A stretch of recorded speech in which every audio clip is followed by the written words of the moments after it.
Yeah, welcome in. Welcome back to another episode of the Format Podcast. Got a pretty good show for you here today. Going to talk a little NBA playoff basketball, not too much, not too in depth. Obviously, we got the NFL draft tonight, but still, there were some interesting things took place in the association last night. But before we get to that, you know what we got to do. If you're here on YouTube already, go ahead. Please make sure you click that subscribe, that like, and that notification bell so you can be up to date anytime we drop new content. If you want the audio only version of the podcast, pretty much anywhere you get your audio podcast, you can get me. Open your platform, hit the search bar, type in the Format Podcast, do a little search. We should come up. Make sure if you enjoy the content that you give that thumbs up or that 5-star review, whichever one. It helps us rise in algorithm, helps more sports fans find us, helps us find more sports fans. And finally, if you know other people, friends, enemies, family, whoever, and you know that they want to hear sports talk and they want a different voice and a different idea from the same stuff they're always hearing, make sure you share this podcast with them. It's a good look. It's a good look. I'd really appreciate it. We're continuing to grow the channel. Stay with me. All right. So let's get right to it. All right, here we go. LA Lakers and Memphis Grizzlies, round one of the NBA Western Conference playoffs. So a lot of people don't like the Grizzlies. Why don't they like the Grizz? Because they're physical, they talk a lot, they haven't won anything. They just don't seem to be a likable bunch. Last week or a few days ago, I did a pod talking about Dylan Brooks and what most people would conceive as blatant disrespect to LeBron James, one of the greatest players of all time. Ja Morant, we know about his off-court issues earlier this season. They've been well chronicled. But even before all that, the issue with the Grizzlies was they talk so much for a team that hasn't done anything, right? But well, this is actually interesting because I'm gonna digress real quick here. Everyone talks about the Grizzlies haven't done anything and they're always talking, and then they don't talk when they lose. Okay, that's fine.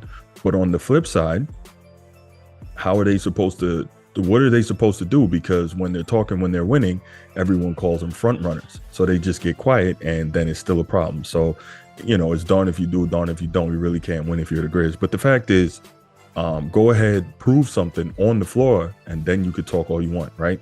I don't think Draymond Green is an all-time great player, but Draymond can talk because he's been Defensive Player of the Year. He's been multiple times All-NBA defense, first team.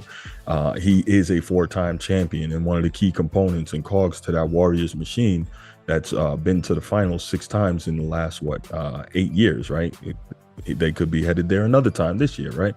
So Draymond could talk because he's done something. The Grizzlies have done nothing, but they continue to talk a lot.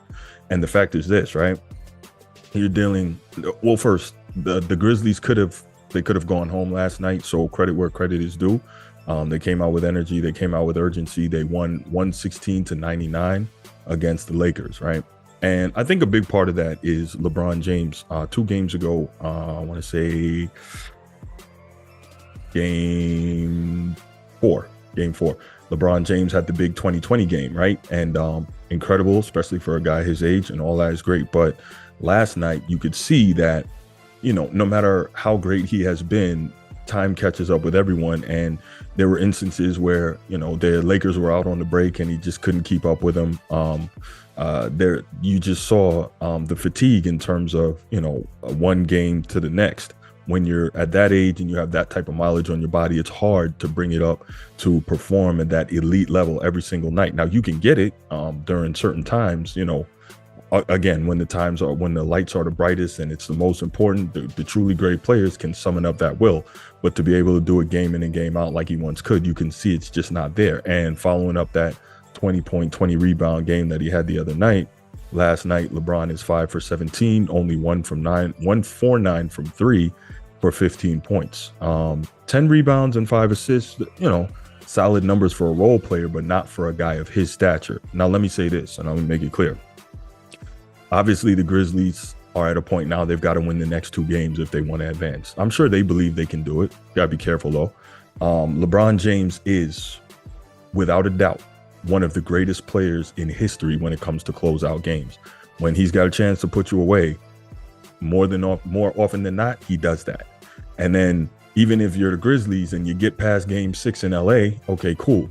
You still have to deal with game 7 where, without question, LeBron James is the greatest statistical game 7 performer in history. Now, I say statistical because we know Bill Russell almost never lost game 7, right? I think at one time, they were calling Bill Russell and the Celtics like the masters of Game 7 because it took a long time for them to lose one, a Game 7, whether it's in the finals or the playoffs. Now, obviously, the NBA and the game of basketball on the whole was totally different back then, but just in general, in terms of dominating that particular space in a series, the Celtics were that. Now, anyway, on an individual statistical level, LeBron James is clearly the best Game 7 player of all time. He's that. No matter, if I'm a fan or not, the fact is he is that. And so the Grizzlies are in a very tough spot, right? They've got to try to get refocused because they've got to go to LA. That crowd is going to be raucous and hostile at the Crypt. And so they have to deal with that. LeBron will probably have a very good game and try to summon up the energy to close these guys out. But then even if the Grizzlies do get past them and have to go to a Game 7, well, you heard what I just said about LeBron in Game 7s. He's that guy. He has tremendous performances in Game 7 the vast majority of the time. So if you're the Grizz, you have to be prepared for that. I was going to say you don't want to see that, but since you're still down 3-2 in the series, well, you're going to have to see it regardless if you hope to advance. Anthony Davis is definitely playing better, 31 and 19 last night.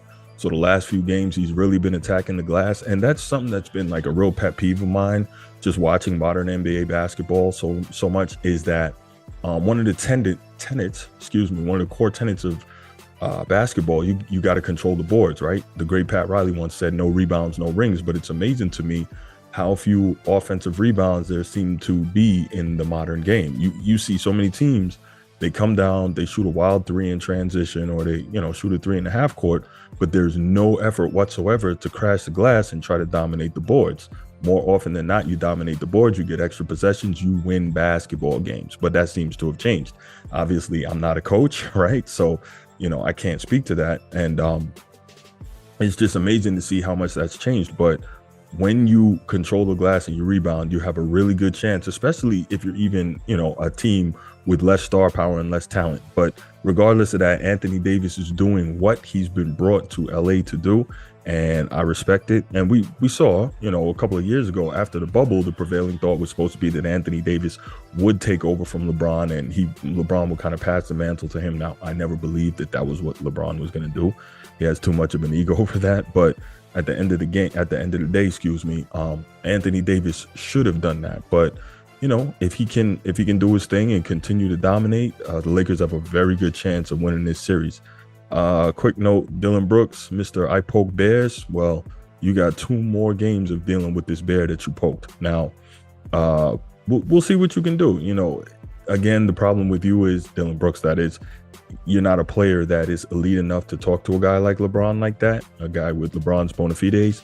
But hey, you did it. Now you have to deal with it. So, you got to keep pushing. You got to maximize your effort.